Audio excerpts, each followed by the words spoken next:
sama mewajibkan zakat kepada petani-petani kecil yang tanam gandum dan padi dalam kawasan yang kecil. Mungkin mereka tu tak ada tanah pun, sebaliknya mereka sewa saja. Mana adil?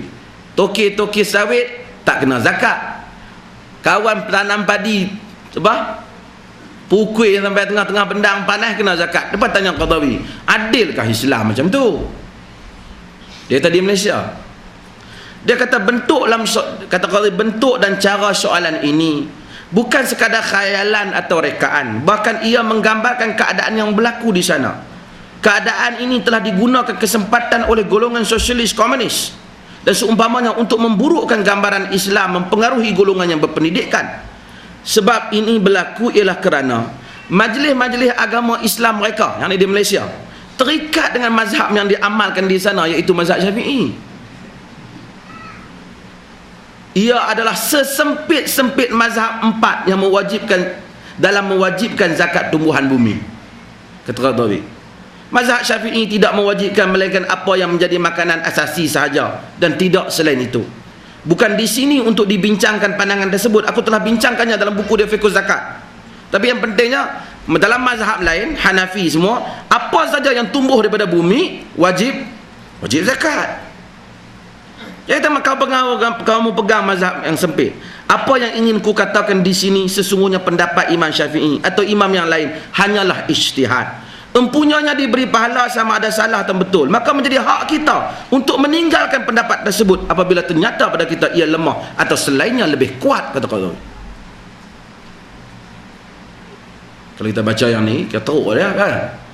Tapi inilah yang dia sebut dalam tulisannya, bahwasanya inilah pendapat yang. Dan ada beberapa perkara lagi tentang masalah taksub mazhab ni. Kalau kita pegang, saya nak sebut satu benda yang menarik dalam taksub mazhab. Salah seorang tokoh mazhab Syafi'i yang terkenal ialah Tajuddin As-Subki. Tajuddin As-Subki ni Tajuddin Abdul Wahab As-Subki. Dia terkenal kerana dia tulis buku, nama dia Tabaqat Asy-Syafi'iyah, Tabaqatus Syafi'iyah, Tabaqat Syafi'iyah. Dia ni kira pertahan mazhab Syafi'i. Dia marah minta miak. Dia kira tahan mazhab Syafi'i. Dia pada tahun 771 meninggal Hijrah. Dia bertahan mazhab Syafi'i, dan dia dalam buku dia cerita tentang kelebihan mazhab Syafi'i. Tokoh dia hebat. Di sudut banyaklah, hebatlah di sudut mazhab Syafi'i, hebatlah dia. Tapi saya nak ceritanya, bila kita taksub ni, dia ada rupa kesan yang buruk pada kita. Saya sebut, tuan-tuan nilai sendiri apa dia kata. Tuan-tuan setuju, tak setuju, tuan-tuan beritahu tak setuju. Ini pendapat dia. Adapun Hijaz ni Arab Saudi sekarang. Ini cerita zaman dia. Semenjak mazhab Syafi'i muncul sehingga sekarang, semuanya berada dalam tangan mereka yang Syafi'iyah. Sejak mazhab Syafi'i muncul sampai sekarang, dia kata, sampai zaman sekarang tu zaman dia lah. Dia tu meninggal pada tahun 771, sekitar tu lah, sebelum tu lah. Dia kata sejak zaman Syafi'i muncul, mazhab Syafi'i muncul sampai sekarang, Hijaz semua orang Syafi'i pegang. Mereka menguasai jawatan kehakiman, jawatan khatib masjid, jawatan imam di Mekah dan Madinah. Orang ramai semenjak tahun 563 berkhutbah dan bersolat di Masjid Rasulullah atas mazhab sepupu baginda, iaitu Muhammad bin Idris Asy-Syafi'i.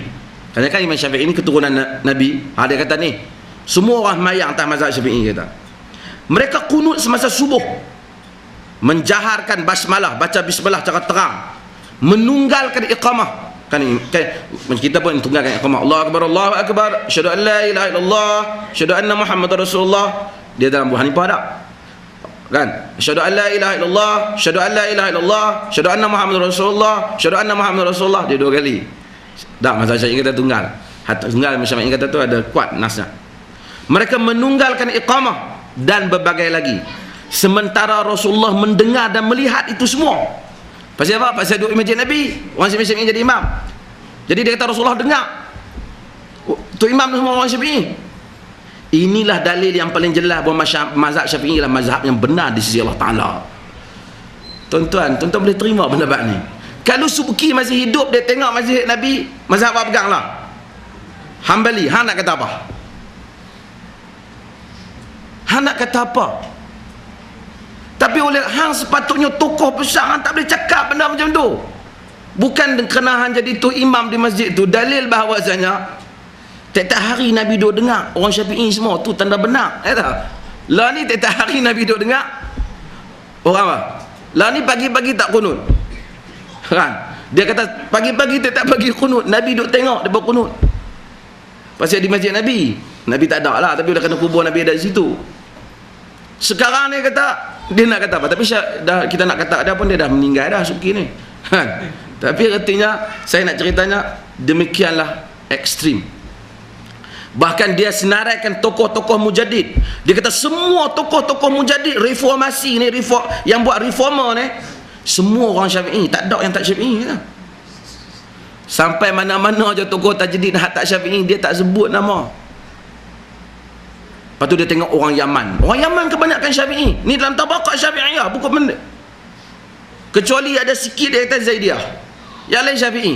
Dan Nabi kata iman tu di Yaman, tandalah mazhab Syafi'i lah mazhab yang benar. Tuan-tuan, tu As-Subki kata.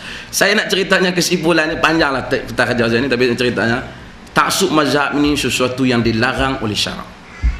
Dilarang. Maka kita kena kemukakan hujah-hujah yang kita sebutkan tadi, nak memberikan dalil bahawasanya seseorang itu kalau dia pegang dengan kaul mazhab lain bukanlah salah. Selagi mana dia bersandak, dia orang awam, dia bersandakkan kepada imam. Kalau dia sendiri, nak tengok aku nak ijtihad lah macam mana, dia sendiri tak tahu apa, kita tak setuju lah. Tapi selagi dia pergi pegang Hambali ke Maliki ke, itu tidak salah. Kerana itu semua ialah mazhab-mazhab dan imam-imam Islam. Siapa yang mengeluarkan pandangan yang menyatakan mesti terikat dengan mazhab ini, tidak benar. Dan sudah cukup dengan dalil yang kita kemukakan, senarai yang disebutkan tadi. Para pengkaji dengan begitu insaf setuju bahawasanya mazhab-mazhab ini tidak wajib kita terikat. Dan jangan ekstrim tuan. Kalaulah Al-Imam Tajuddin As-Subki yang begitu hebat menulis Tabaqatus Syafi'iyah boleh ekstrim sampai setara tu, sampai menyatakan kerana tu imam masjid Nabi pada zaman dia orang Syafi'i, itulah bukti mazhab Syafi'i mazhab yang benar. Kita tak heranlah kalau orang yang ekstrim hak kampung ni lebih lajak pada tu lagi. So dengan itu Islam melarang ekstrim, Islam melarang taksub kepada mazhab. Kita disuruh menghormati imam-imam mazhab, tapi kita tidak dibenarkan taksub. Dan so tuan-tuan bila dengar hal ini nuktah yang saya nak jelaskan ni, maka tuan-tuan faham bahawasanya maka tak jadi salah lah sebenarnya. Satu orang tu tanya apa yang kenapa dia buat, ada dalam pegangan mazhab tertentu. Selagi mana dia tahu sikit sebanyak dalilnya, maka dia boleh berpegang. Kalau dia tahu salah, dia pegang juga, itu salah. Wallahu ta'ala alam. Saya buka pada soalan.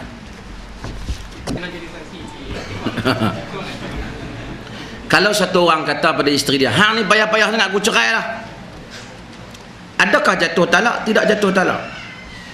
Dia tidak cerai. Dia kata kalau payah-payah sangat aku cerai. Benda itu benda mustakbal dia panggil. Benda tu benda future. Kalau berlaku hang ni kalau dah payah berkira, maksudnya aku nak cerai.